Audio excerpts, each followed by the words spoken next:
한글 단어 조성 원리를 통한 한글 문해력 강좌 한자 공부 요강도 434번째 시간인데요. 우리가 오늘 체크할 첫 번째 한자는 치다 라는 의미의 격자가 되겠습니다.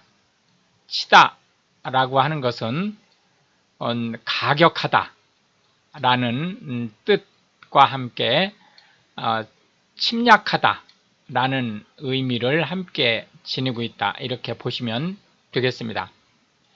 하나, 둘, 셋, 넷, 다섯, 여섯, 일곱, 여덟, 아홉, 열, 열하나, 열둘, 열셋, 열넷, 열다섯, 열여섯, 열일곱 해서 총 17획에 해당하는 한자가 되겠습니다. 치다 라고 하는 것은 물리적으로 상대방을 가격하는 것과 또한 전투나 전쟁 등에서 상대방을 침입하는 것들을 모두 포함한다. 이렇게 보시면 되겠습니다. 타격하다 라고 하는 것은 예를 들어서 야구에서 타자가 공을 치는 것과 같은 행위를 얘기하는데요. 이것은 보다 확대돼서 상대방한테 어떤 위해를 가하다 라는 의미로 함께 쓰이고 있다. 이렇게 보시면 되겠습니다. 격파하다 라고 하는 것은 깨뜨리다 라는 뜻으로 역시 상대방한테 해를 입히는 것을 함께 포함하는 말이 되겠습니다. 충격이라고 하는 것은 기본적으로는 물리적으로 큰 힘이 한꺼번에 전가되는 것을 얘기하는데요. 물리적인 것뿐만이 아니고 정신적으로 쇼크를 입은 것을 역시 충격이라고 얘기를 한다. 이렇게 보시면 되겠습니다. 공격이라고 하는 것은 원래 전쟁이나 전투에서 상대방을 침입하는 것을 얘기하지만 현대 한국어에서는 보다 확대돼서 상대방의 논리에 대해서 반대 의견을 제시하는 것도 공격이라고 표현할 수 있습니다. 전격이라고 하는 것은 원래는 전류가 갑자기 쇄도하는 것을 얘기하지만 실제 현대 한국어에서는 그것보다는 급하고 큰 힘으로 상대방을 공격하다 라는 의미를 더 많이 가지고 있다. 이렇게 보시면 되겠습니다. 저격이라고 하는 것은 특정인을 확인해서 사살하기 위한 기도를 얘기하는 거고요. 추격이라고 하는 것은 특히 범인이라든지 전쟁에서의 또는 전투에서 달아나는 적을 쫓아가는 것을 얘기한다고 보시면 되겠고요. 배격이라고 하는 것은 반대해서 물리치다 라는 뜻을 가지고 있는데 특히 이 배격은 어떤 사상이라든지 논조 또는 그 적에 해당하는 사람들이 매매하는 어떤 경제활동 이런 것들을 하지 못하게 방해하는 이런 것들을 모두 포함하는 것으로 보시면 되겠습니다. 피격이라고 하는 것은 공격을 받은 것을 얘기한다. 이렇게 보시면 되겠고요. 해서 치다 라는 의미의 격자에 대한 상대 개념으로는 막아내다 라는 의미의 거자를 들어 보았습니다. 두 번째로 체크할 한자는 살피다 라는 의미의 독자를 들어 보겠습니다. 독자는 무엇인가를 살펴보다 라는 의미를 가지고 있다. 이렇게 보시면 되겠습니다. 하나, 둘, 셋, 넷, 다섯, 여섯, 일곱, 여덟, 아홉, 열, 11, 12, 13 해서 총 13획에 해당하는 한자가 되겠습니다. 무엇인가를 살펴보다, 감독하다 라는 의미의 독자를 살펴보고 있습니다. 독하면 기본적으로 감독하다 라는 뜻을 가지고 있는데요. 이 감독이라는 말은 상당히 넓은 의미로 쓰이고 있습니다. 단순히 무슨 일인가를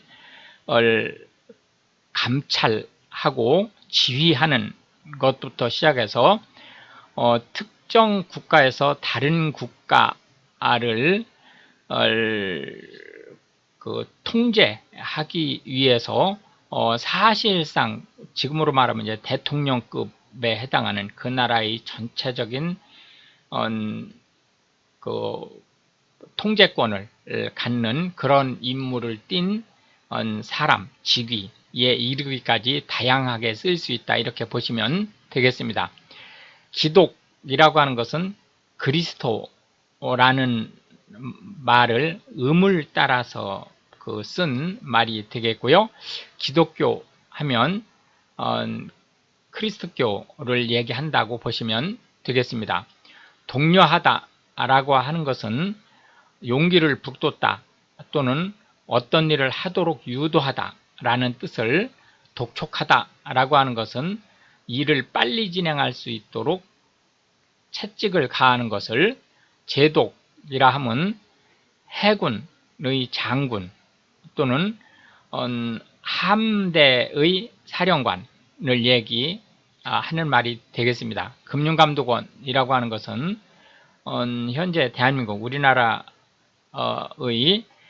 각종 금융제도와 관련한 합리성을 유지하기 위한 감독 업무, 여기서 감독 대상은 당연히 제도권 금융이 1차 대상이 되지만 비제도권 금융을 모두 포함하는 것으로 보시면 되겠고요.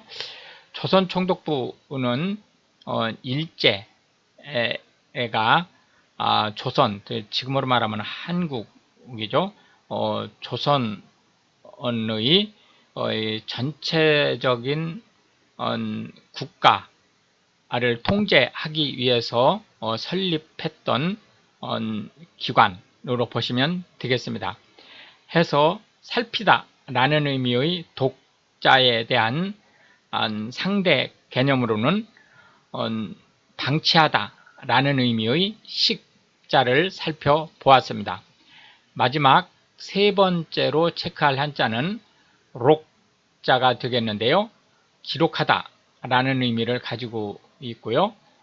단어 첫 글자로 올 때는 당연히 록이 아니고 녹으로 읽힌다 라고 하는 점을 체크하시면 되겠습니다. 하나, 둘, 셋, 넷, 다섯, 여섯, 일곱, 여덟, 아홉, 열, 열하나, 열둘, 열셋, 열넷, 열다섯, 열여섯 해서 총 16획에 해당하는 한자가 되겠습니다. 무엇인가를 기록하다 라는 의미를 가진 록자를 살펴보고 있습니다. 록자가 들어가는 단어들을 살펴보면 녹음이라고 하는 것은 음성이나 음향을 기록하는 것을 얘기하는데요. 통상 요 기록이라고 하는 것은 이제 옛날에는 테이프에 기록을 했었지만 지금은 이제 전자장치로 주로 이제 녹음을 하게 되죠. 녹취라고 하는 것은 이 녹음을 하는 행위인데요. 그냥 단순히 녹음을 하는 것이 아니고 예를 들어서 어떤 증인의 말을 받아서 기록한다든지 하는 그러한 의미를 가지고 있다고 보시면 되겠습니다. 녹화는 영상을 녹음하는 기록하는 것을 얘기하고요. 기록 기록이라고 하면 문자 형태, 주로 꼭 문자만 있는 것은 아닙니다. 도형이라든지 이런 걸 다 포함할 수 있는 거죠. 그러나 이제 녹음이나 녹화가 멀티미디어에 해당하는 데 비해서 기록은 주로 서류 형태로 기록하는 것을 쓰는 것을 얘기한다고 보시면 되겠습니다. 등록이라고 하는 것은 학생이 학교에 수업, 그 학기의 수업을 하겠다고 이제 신청을 하는 것과 함께 특히 이제 국가나 지방자치단체 등에서 일정한 자격 또는 임무를 수행할 인원을 또는 여기서 꼭 사람만이 아니고 뭐 물건이라든지 이런 것도 다 포함이 되죠. 이런 것들을 일정한 양식에 의해서 기록하게 하는 것을 얘기합니다. 등록금이라고 하는 것은 등록을 위한 비용이란 뜻인데 원래는 실제 등록금 하면 학비를 얘기한다고 보시면 되겠고요. 목록이라고 하는 것은 등록된 각각의 요소들을 쭉 나열한 것을 얘기하고, 비망록이라고 하는 것은 노트를 얘기하는데요. 잊지 않기 위해서 간단하게 기술한 그러한 메모를 얘기한다고 보시면 되겠습니다. 녹록하다 라고 하는 것은 별 볼 일 없다, 내가 한번 해볼만 할 것 같다 라는 의미를 가지고 있습니다. 해서 기록하다 라는 의미의 록자에 대한 상대 개념으로는 지우다 라는 의미의 말자를 들어보았습니다. 이렇게 해서 이제 오늘도 우리는 세 개의 한자와 각 한자에 대해서 현대 한국어에서 자주 쓰이고 있는 9개씩의 단어 및 그 상대 개념의 한자 하나를 살펴보았는데요. 이것이 한글 문해력 향상에 도움이 되고, 특히 외국인으로서 한국어를 배우시는 분들한테 한국어 단어 조성 원리 및 파생 원리에 대한 넓은 이해를 할 수 있게 되기를 바라겠습니다. 시청해 주셔서 감사하고 우크라이나를 위해 기도해 주시면 더욱 감사하겠습니다.